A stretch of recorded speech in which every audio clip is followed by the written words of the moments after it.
Welcome back to another video. My name is Desmond Soon, and I'm joined here by Josh Spurrell, the author of the book 100 Myths of Entrepreneurship versus the Chainsaw. Josh is Canada's top leading CPA and also business consultant. If you haven't already picked up a copy of the book, grab a copy in the description below.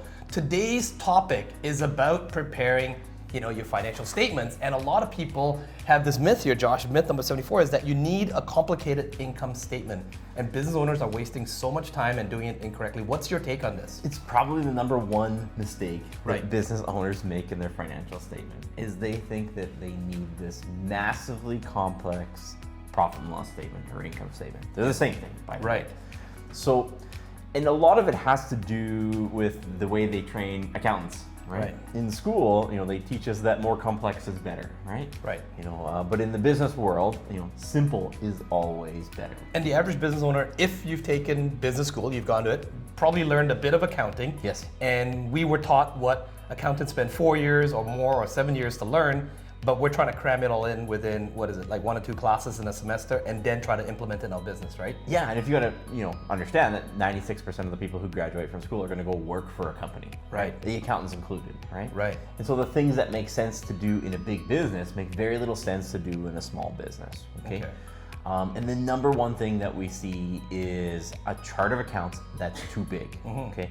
Now, some of you might know what a chart of accounts is, some of you might not. But if you can imagine, if you're looking at your income statement or if you're looking at your profit and loss statement, and if this statement does not fit on one page, one 8.5 by 11 page, you have a problem, okay? Right. And the problem is that complexity, you made it with the assumption that it was going to increase your reporting and make your decision making better. Well, I'm guilty of doing that, right, Josh? I mean, you use QuickBooks or, and you start going in, it's like, okay, we got staples and supplies, and then there's like printing, and then there's all these other things, photography, and there was marketing, and then I end up with like 5-6 pages worth of different accounts. That's right. And you don't, it actually slows down your decision making. Yep. And makes makes you make worse decisions. Right. Okay?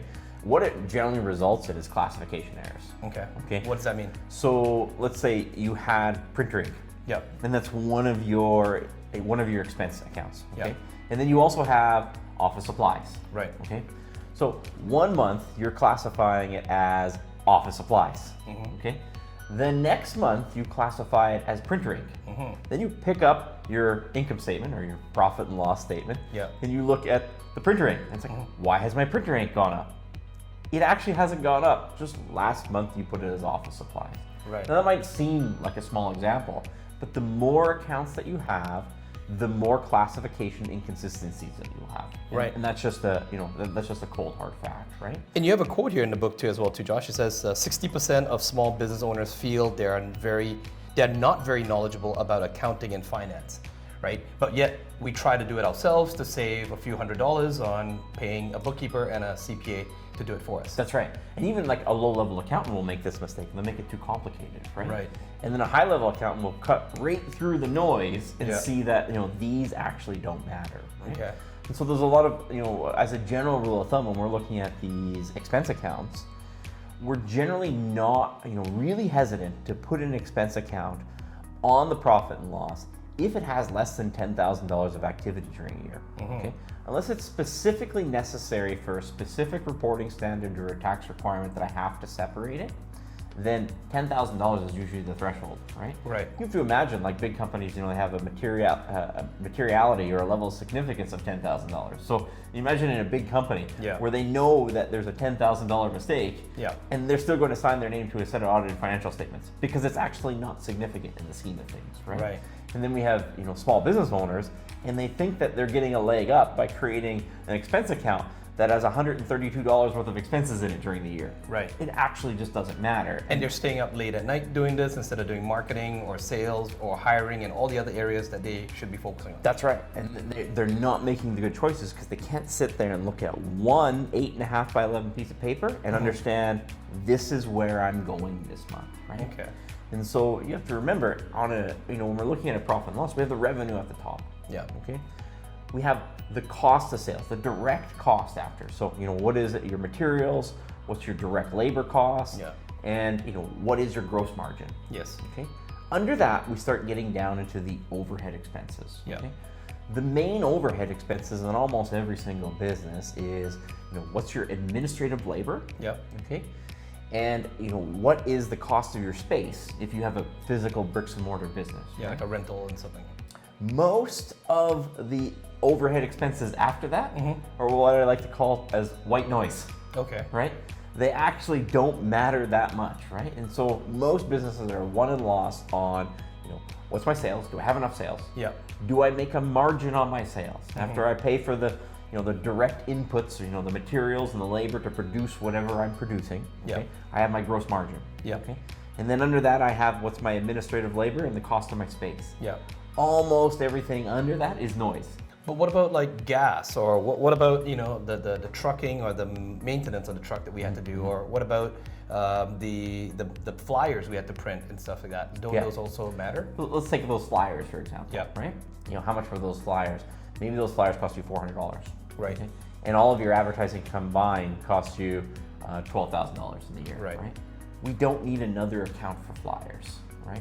We want one account for advertising. Okay. Right?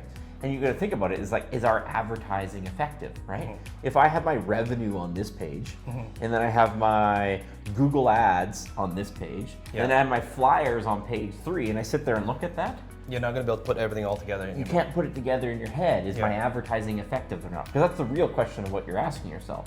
Is my advertising effective, right? Yeah. But as we know with advertising, it's usually the customers who come through the door have seen multiple sources. Yeah. So just because we have some flyers over here and some Google ads over here, to give credit to one and not the other sometimes is, a little bit of a misnomer. That's right, yeah. And so it's very, very important. I mean, this is like the number one mistake with small business owners when they're assembling their financial statements, is they're too big, too complicated. Right. It costs too much money, too much time, and you end up with a set of financial statements that are actually less informative than a shorter, simpler version. Right, so it costs you more time, you didn't focus on sales, so opportunity cost there, you lost some business, and also it doesn't provide you the right data that you can make educated decisions on. So then speaking about action items here, Josh, oh, by the way, if you haven't already checked out some of our other videos, we do have a whole series of videos here. In fact, we've got 100 myths that we're actually doing here. So click that, and also the subscribe button so that you don't miss all these videos. If you already like what you're hearing in these videos, you can also pick up the actual physical copy of the book. We put that in the description below. And so, Josh, let's talk about the action items, because we always answer your questions if you post questions to us. Josh, what are you now going to suggest? Okay, so I'm watching this video, I'm an entrepreneur. Yes, I'm one of them who's been trying to make my own statements and I've been overcomplicating it. Yeah. Step one, and I know you're a CPA, so I know you're not being biased by saying get a CPA, but what is your recommendation for the entrepreneur? Most of the time, even if you have an accountant or a bookkeeper, you're going to have to teach them this. Oh, okay. Okay? Because accountants are taught to work for big businesses, in which case a chart of accounts that's 200 accounts long might not be that bad for a $100 million company, that you're working for with 500 employees, right? For a small business, it's a complete disaster. Right. So it's not just getting an accountant or a bookkeeper, it's actually almost sometimes educating them. So make sure when you're hunting around and you're looking for an accountant, a CPA, bookkeeper, make sure that you are asking them to make it as simple as possible for small business, right? So you want to give them the guidance and tell them, it's like, hey, I want my profit and loss statement, my income statement, again, same thing. I want that to fit on one page. Okay, one page. So think at the top, it starts with the revenue, okay? I'd say no more than 3 revenue accounts in majority of businesses. Okay. On your direct costs, usually no more than 3 direct costs. Then you have your gross margin. Yeah. Then you're going to have your overhead. And you might have, let's call it 10 to 20 overhead items. Yeah. You really don't need any more than that, right? Yeah. And so you're talking about, at this point, even at the max you have 20, we're talking about 26 items and the net income at the bottom 27. Okay. Yeah. That fits on one page, right? Yeah. And so you want that to fit on one page, and you have to look at, okay, I need this to fit on one page. That's the instructions that you do. Yeah. Look very, very carefully at the accounts that have less than $10,000 in them throughout the year. Okay. Okay. We're trying to make money here. We're not trying to stay broke. Okay. Yeah. So if you're worried about the $400 in this account, like you're not making money. You're focused on the wrong thing, right? You need to be focused on growing your revenue and growing your margins. Yeah. Okay. So look very carefully at those amounts that have less than $10,000. Why can't they be combined? Okay. You might have a general catch-all office account, Yeah. a dues and memberships account, and it might have your city licensing in it, and it might have your Microsoft software in it too, right? Yeah. But neither of those apart are all that significant, right? And even if you know them, like, what's your plan? To not pay for your business license this year, or to not renew your, your key software license? It's like a lot of these decisions are kind of autopilot for you, right? Okay. And so if you really understand, now sometimes there might be an exception. I need to track a specific item, like meals and entertainment, because it's taxed differently. Right. Okay. We only can claim a 50% deduction for that in Canada. Okay. So if that's the case, we make an exception, right? Okay. Just look at the course of, if you have a prior year, you can look at the prior year. Do I have accounts set up for stuff that's less than $10,000? Yeah. If so, why are they necessary, right? And then if not, you can just look at projection, right? Look at my current month. This is what I spent in this category. If I extrapolate that out by 12 months, am I expected to spend more than $10,000? If no, can we simplify this, right? Okay. And then you push all of your time, ordering it in numerically descending order. Yeah. And then you want to push all of your time to the top of that. Okay. And you spend all of your time on your revenue. Yep. Growing your revenue, minimizing your direct expenses, growing your margin, and making sure you keep your overhead labor and your cost of your space in line, right? And that will help you dramatically in order to assemble an income. And Josh, you've said in other videos, sometimes the space is one of the harder things to adjust and move around, because it's kind of like 5-year leases, 3-year leases, things like that. So it's not really easy to play around with to adjust that. Is there any other area that you can make a difference? If you're going to put laser focus on something, what would you put the focus on? Well, I mean, it's always growing your revenue. Yep. Right. If you can grow your revenue, if you have a decent margin, right? But it's usually made up in your margin. Right. Okay. Okay. Which we've talked about in other videos about having our margins. It's also covered in the book. So again, I'm encouraging you to subscribe and go check out the other videos. We do cover and talk about these topics. Or if we mention something that you'd like to know a little bit more about, do comment in the comments below, because Josh and myself do answer those questions directly. And if it's a great question, we'll probably answer it in another video as well. So Josh, anything else that they can do to increase their revenue? I know you talk about always, clients, cash flow, and teams. That's always been the 3 main things. Yeah, I mean, we grow that revenue, Yep. and then it's that margin. We really have to understand that margin. People don't really understand that. In a lot of businesses, it's really, really common that if you can add 5 percentage points on that margin, you're probably growing your bottom line by a third. Really? Okay. You're probably adding a third to your bottom line, right? Okay. And you're right. The rent always is. It's usually we're locked in, right? Yeah. We make that decision once, and it's a very key decision because it's usually not one that we can change.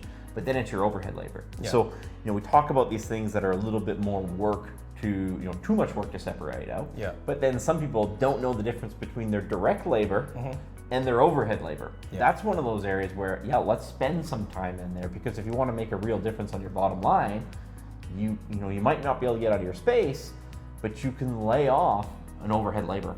Right? And if you separate it out, when you can actually afford a new one too. Got it. Okay. And so those will be the keys. I would recommend you to rewatch this video over again. If you'd like to come and meet Josh as well too, we do put on an actual boot camp in person at the current moment of this video. So you can check out the link in the description below and find out when we are going to be doing it next in person. Do fly out, come meet us in person, actually interact with other business owners, and ask your questions there as well, or let us know in the comments. With that, we will see you in the next video.